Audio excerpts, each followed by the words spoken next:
नमस्कार फ्रेंड्स, मैं doctor Anuj India TV online in TV media network से हूँ मैं। और आज हमारे बीच शेयर मार्केट, जो कि पूरी इंडिया की इनडायरेक्टली एक ड्रिवन फोर्स है इकोनॉमी ग्रोथ का, तो उसके दो हमारे दिग्गज बीच मौजूद हैं हमारे बीच, गौरांग शाह और नीलंजन हाजा। ये दोनों से हम बात करेंगे कि आपकी पूंजी कितनी सुरक्षित है हमारे शेयर धारकों के हाथ में, शेयर धारकों की कितनी पूंजी सुरक्षित है उन कंपनीज के हाथ में, इन्वेस्टर्स के हाथ में। तो ये दोनों एक्सपर्ट्स आपको गाइड करेंगे। तो सबसे पहले मैं गौरांग शाह जी को स्वागत करता हूं जमशेदपुर में, और इनसे पूछता हूं कि शेयर्स की जो दुनिया है वो कैसी दुनिया है, और हमारे इंडिया के जो इन्वेस्टर्स हैं वो बहुत ही सेंटिमेंटल इन्वेस्टर्स हैं, उनको ये क्या सलाह देंगे? पहले तो बहुत बहुत धन्यवाद। और इस शहर की सरजमीन पर दोबारा मुझे आने का मौका मिला, ये मेरा सौभाग्य है। बिल्कुल। तो शेयर मार्केट एक माध्यम है जहाँ पर आम नागरिक निवेश करके अपनी पूंजी में वृद्धि देख सकते हैं। इसके लिए ज़रूरी ये होता है कि आपके सोच समझ और थोड़ा बहुत अभ्यास, और इतिहास गवाह है काफ़ी लोगों ने शेयर बाज़ार में निवेश करके अपनी पूंजी में वृद्धि देखी और अपने भविष्य को सुरक्षित किया है। इसी सोच और विचारधारा के आधार पर हमारी जो कंपनी है जियोजेट फाइनेंशियल सर्विसेज एक अभियान चलाती है जो नागरिकों को जागरूक करते हैं कि आपको शेयर बाज़ार में किस तरीके से जुड़ना चाहिए, कहां पर निवेश करना चाहिए और क्या करना चाहिए, और सबसे ज़्यादा महत्वपूर्ण चीज़ ये है कि क्या नहीं करना चाहिए।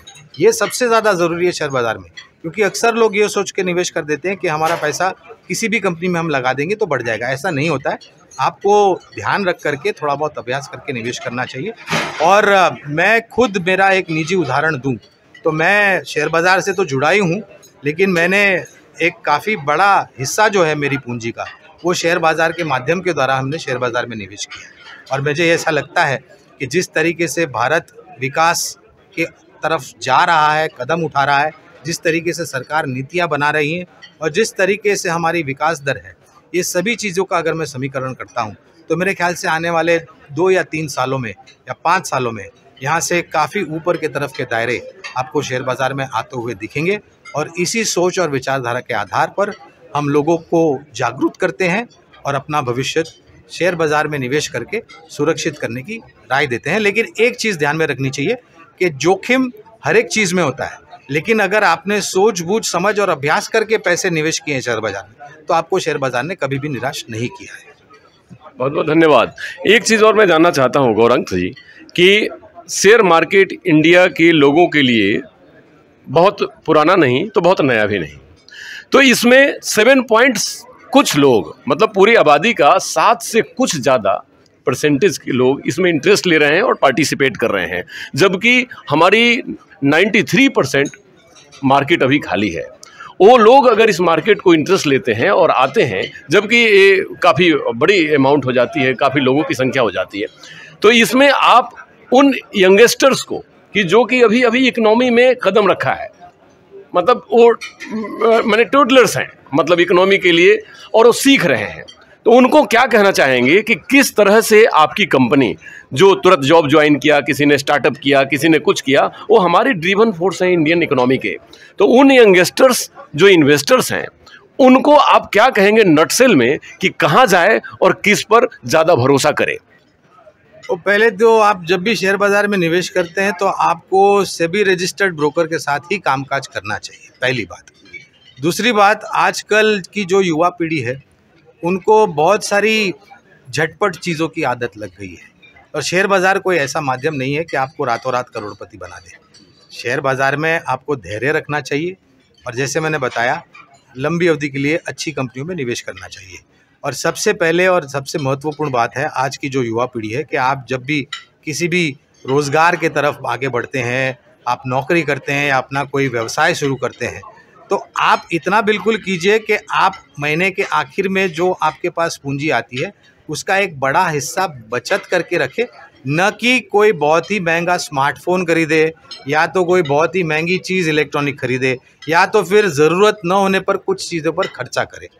बचत अगर आप इस उम्र से शुरू करते हैं तो जब तक आप 40 साल के आसपास हो जाएंगे, और अगर आप निरंतर बचत करते हैं और उस बचत को निवेश करते हैं शेयर माध्यम के द्वारा या फिर बाकी अन्य जो एसेट क्लासेस है वहाँ पर निवेश करते हैं, तो आप अपना भविष्य तो सुरक्षित करते ही हैं, लेकिन आपके ऊपर जो आपके परिवारजन निर्भर है उनका भी भविष्य आप इस तरीके से सुरक्षित कर सकते हैं। तो अगर आपको शेयर मार्केट में सीधे सीधे निवेश नहीं करना है तो बहुत सारे अलग प्रोडक्ट्स हैं, जैसे म्यूचुअल फंड की सिस्टमैटिक इन्वेस्टमेंट प्लान जिसे हम SIP करते हैं उसका भी प्रयोग कर सकते हैं, और बहुत ही कम से कम राशि में, मैं मेरे ख्याल से 500 या 1000 रुपये से कम राशि में आप शुरुआत कर सकते हैं अपनी SIP।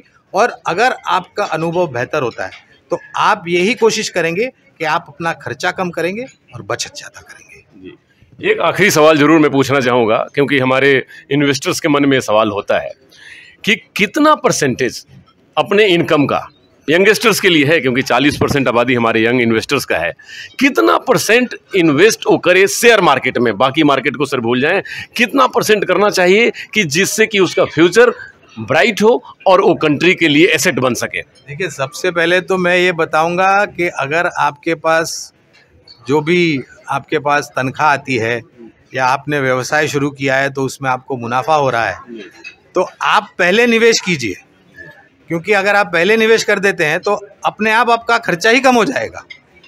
लोग क्या करते हैं कि पहला खर्चा करते हैं और बाद में निवेश करते हैं, तो महीने के 15 तारीख तक आपके पास ऐसी पूंजी बचेगी ही नहीं आपके बैंक के खाते में कि आप बहुत ही सुरक्षित निवेश कर पाएंगे या सकारात्मक निवेश कर, छोटा सा निवेश कर पाएंगे। तो आप अपना जो खर्चा है वो बाद में करिए, पहले निवेश कीजिए, जिससे अपने आप आपका खर्चा कम हो जाएगा। दूसरी बात, आपका सवाल था कि कितना आपको निवेश करना चाहिए। तो जनाब, ये तो हर एक जो इंडिविजुअल है उसके ऊपर निर्भर होता है कि उसके पास जोखिम झेलने की क्षमता कितनी है। मिसाल के तौर पर हम और आप मेरे ख्याल से एक उम्र के हैं। अब मैं शेयर मार्केट से जुड़ा हूँ, आप चैनल से जुड़े हुए हैं, तो आपके पास शेयर मार्केट को लेकर के जितनी जोखिम झेलने की ताकत मेरे पास है उससे कम होगी, यही बात होती है। लेकिन मैं ये कहूँगा, या तो आप अच्छे शेयर में निवेश सीधे सीधे शेयर मार्केट में कीजिए, या तो आप SIP कीजिए, लेकिन कम से कम 30 से 40% शुरुआत में आप कीजिए, और इसकी वृद्धि जो होती है 30-40 से शुरुआत कीजिए, बाद में 45-50-60 आप जितना हो सके उतना बचत कीजिए। और इसके लिए बहुत ही आसान सा फॉर्मूला है, कोई रॉकेट साइंस नहीं है, पहले निवेश बाद में खर्चा। बहुत सुंदर स्लोगन दिया गौरांग जी ने। अब मैं आपकी कंपनी के बारे में जानना चाहता हूं, उसको नटसेल में ज़रा सा बता दें कि ये कंपनी क्या करती है और उस कंपनी तक लोगों का रीच कैसे हो सकता है, लोग आना चाहे तो कैसे पहुंच सकते हैं। Good evening. हम नीलांजन हाजरा है, हम जियोजित फाइनेंशियल सर्विसेज में ईस्ट इंडिया हेड करते हैं। तो ऑल ओवर इंडिया अगर आप देखेंगे करीबन 500 के करीब ब्रांच नेटवर्क है, अपना ब्रांच नेटवर्क है, जहां हम लोग क्लाइंट को डायरेक्ट सर्विस प्रोवाइड करते हैं, जहां हम लोग का एम्प्लॉयज़ स्टाफ से जहां क्लाइंट जाके अपना खाता खोल सकते हैं। हम लोग पूरा एक फाइनेंशियल एडवाइजरी कंपनी है, जहां हम लोग सिर्फ स्टॉक मार्केट नहीं, वो छोड़ के mutual funds, insurance, life insurance, general insurance, commodities, futures सारा में हम लोग करवाते हैं। और हम लोग का निरंतर प्रयास रहता है कि हम लोग नया इन्वेस्टर्स को मार्केट में लाए, और हम लोग ये चाहते हैं कि इन्फॉर्म्ड एडुकेटेड इन्वेस्टर्स बने।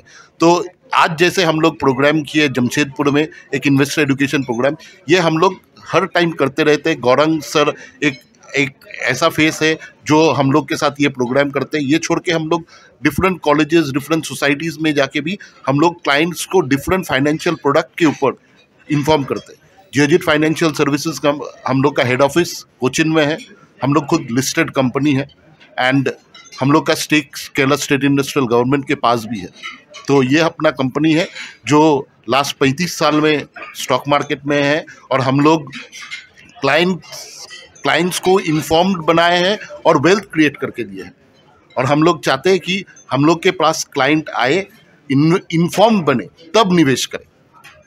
वही हम लोग का प्रयास रहता है। धन्यवाद। आज हमारे दो मेहमान table talk India TV online के टेबल टॉक में बताया IES, आपने समझा कि Indian economic service, no information, उनको अवेयरनेस देन सर्विसेज, ये हमारी कंपनी की प्रायोरिटी है, अगर इन्होंने अपने तरीके से कहा है। तो मैं गौरांग शाह जी को और निलंजन हाजरा जी को कहता हूं कि इनकी कंपनी ने बहुत अच्छे अवेयरनेस के प्रोग्राम की है और इंडिया टीवी ऑनलाइन युवाओं के साथ है, युवाओं के देश भारत के साथ है और इनका भी मुहिम कुछ इसी तरीके का है। धन्यवाद डॉक्टर अनुज शर्मा की तरफ से।